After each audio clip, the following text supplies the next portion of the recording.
Kita ke perkembangan dari bumi ke Nyalang. Antara tumpuan hari ini, suasana pilu menyelubungi kediaman mendiang Timbalan Ketua Menteri Tan Sri Dr. James Jemut Masing apabila ahli keluarga terdekat tidak dapat menahan rasa sebab atas kehilangan seorang pemimpin yang disegani dan berwibawa itu.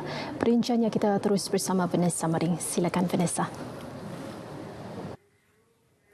Ya Nurul, suasana pilu terus menyelubungi kediaman mendiang Timbalan Ketua Menteri Tan Sri Dato' Ahmad Dr. James Jemut Masing apabila ahli keluarga terdekat yang tiba di kediaman mendiang di Lorong Laksmana Cheng Ho 8 Jalan Ong Tiang Swi tidak dapat menahan rasa sebab atas kehilangan seorang pemimpin yang disegani dan berwibawa itu. Kediaman Ahli Dewan Undangan Negeri Adun Baleh itu dikunjungi Timbalan Menteri Kesihatan II yang juga Ahli Parlimen Kanawit Dato' Aaron Ago Dagang serta beberapa pemimpin Kabinet Negeri sejak jasad mendiang tiba pada pukul 12.30 tengah hari tadi. Turut kelihatan di kediaman mendiang antaranya Menteri Muda Utiliti yang juga Adun Belaga, Dato' Lee Wan Lagang dan Menteri Muda di Jabatan Ketua Menteri, Undang-Undang dan Adat Bumi Putra yang juga Adun Kakus, Dato' John Siki Tayai. Dalam perkembangan berkaitan Gabungan Parti Sarawak GPS, kehilangan seorang pemimpin yang hebat. Timbalan Ketua Menteri Dato' Ahmad Douglas Ugah Embas berkata, pemergian Timbalan Ketua Menteri mendiang Tan Sri Dato' Ahmad Dr. James Jemut Masing juga merupakan kehilangan besar kepada komuniti Dayak. Dato' Ahmad Douglas memberitahu ini kerana mendiang Tan Sri Dato' Ahmad Dr. James merupakan individu yang sering memperjuangkan kebaikan komuniti Dayak dalam semua aspek. Tambahnya, beliau seorang pemimpin yang lantang bersuara dan sentiasa menyokong penyertaan komuniti Dayak dalam kerajaan untuk memperkasakan mereka. Menerusi kenyataan media, Dato' Ahmad Douglas Ugah menzahirkan rasa sedih dengan pemergian mendiang yang merupakan pemimpin berfikiran kehadapan dan mendahulukan kepentingan rakyat. Jelasnya mendiang telah menjadi suara rakyat luar bandar dan rakyat Sarawak secara keseluruhannya. Tambahnya lagi, beliau turut memperkasakan penduduk luar bandar melalui politik perundingan dan saling menghormati serta penyertaan yang bermakna dalam kerajaan daripada Barisan Nasional hingga kini Gabungan Parti Sarawak GPS. Dato' Ahmad Douglas dan isteri Dato' Doreen Mayang menzahirkan salam takziah kepada keluarga mendiang Tan Sri Dato' Ahmad Dr. James Jemut Masing. Sementara itu, pemergian mendiang Timbalan Ketua Menteri Tan Sri Dato' Ahmad Dr. James Jemut Masing pagi tadi satu kehilangan besar dalam arena politik negeri ini. Setiausaha Agung Gabungan Parti Sarawak GPS, Datuk Seri Alexander Nantalinggi mengakui ia merupakan satu berita yang amat mengejutkan, apatah lagi mendiang memegang jawatan penting dalam pentadbiran kerajaan negeri sebagai Timbalan Ketua Menteri selain Presiden Parti Rakyat Sarawak PRS. Saya sendiri amat rapat dengan beliau. Mendiang tu sebab kami datang dari Kapit, tempat yang sama. Lama kenalan dan berjuang dalam politik pun bersama. Dan memang kehilangan beliau dah banyaklah kerugian kita. Terima kasih. Datuk Seri Alexander yang juga Ahli Parlimen Kapit berharap pucuk kepimpinan baharu dalam parti PRS dapat meneruskan perkhidmatan cemerlang dan terbaik mendiang Tan Sri Dato' Ahmad Dr. James selama ini dalam memimpin perjuangan parti tersebut. Beliau memberitahu demikian dalam sidang media selepas menyampaikan anugerah kedai harga patut di Lundu hari ini. Sementara itu, Ahli Dewan Undangan Negeri Tanjung Datu, Dato' Amar Jamilah Anu memberitahu banyak projek pembangunan disediakan di Lundu semasa mendiang menerajui Kementerian Infrastruktur dan Pembangunan Pelabuhan Sarawak, antaranya projek Jambatan Rambungan.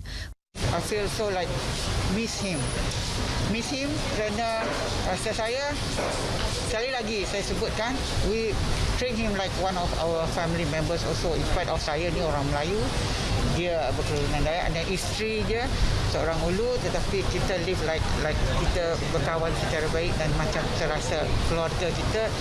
Dan saya bagi pihak keluarga saya sendiri ingin mengucapkan salam takziah kepada Puan Sri Datuk Corin dan keluarga atas kehilangan orang yang dikasihi, dan saya dapat rasa macam mana kehilangan almarhum ini. Bagi Ketua Pemuda Parti Pesaka Bumi Putra Bersatu Tanjung Datu pula, Azizul Anwar Perhinsri Adenan ketika ditemui RTM menyatakan mendiang Tan Sri Dato' Ahmad Dr. James seorang pemimpin yang berfikiran ke hadapan dan sering berkongsi pengalamannya dalam dunia politik. Secara peribadi juga beliau merupakan salah satu mentor saya yang juga merupakan sahabat baik ayah saya dan banyak mengajar saya liku-liku politik di negeri kita dan banyak berkongsi idea-idea dan pendapat beliau dan visi beliau mengenai negeri Sarawak. Ketua Menteri Datuk Patinggi Abang Johari Tun Openg hari ini menyempurnakan pelancaran inisiatif Sarawak Linking Urban, Rural and Nation saluran MySRBN di Terusan Lawas. Inisiatif itu merupakan kerjasama pelbagai agensi kerajaan negeri bertujuan untuk meningkatkan kebolehcapaian dan mengurangkan jurang digital antara bandar dan luar bandar di Sarawak, khususnya di Lawas. Datuk Patinggi Abang Johari menjelaskan inisiatif kerajaan ini adalah bagi meluaskan lagi liputan komunikasi serta menambah baik rangkaian komunikasi terutamanya di kawasan luar bandar dan pinggir bandar. Beliau berkata demikian semasa berucap pada majlis pelancaran inisiatif tersebut di Lawas. Tambahnya lagi, fokus utama kerajaan Sarawak melalui Strategi Ekonomi Digital Sarawak 2018-2022 adalah untuk menyediakan akses internet yang lebih luas dan menjadikan Sarawak sebuah ekonomi berpendapatan tinggi menjelang 2030. Dengan kemajuan komunikasi tersebut kelak, rakyat dapat menikmati rangkaian komunikasi yang lebih berkualiti selain menyertai ekonomi digital merangkumi pendidikan, perdagangan, kewangan dan perbankan. Dalam perkembangan sama, pelbagai inisiatif akan disediakan oleh Kerajaan Sarawak dan Persekutuan bagi meningkatkan liputan telekomunikasi di bahagian Limbang daripada 59.62% kepada 98.92% menjelang hujung tahun depan.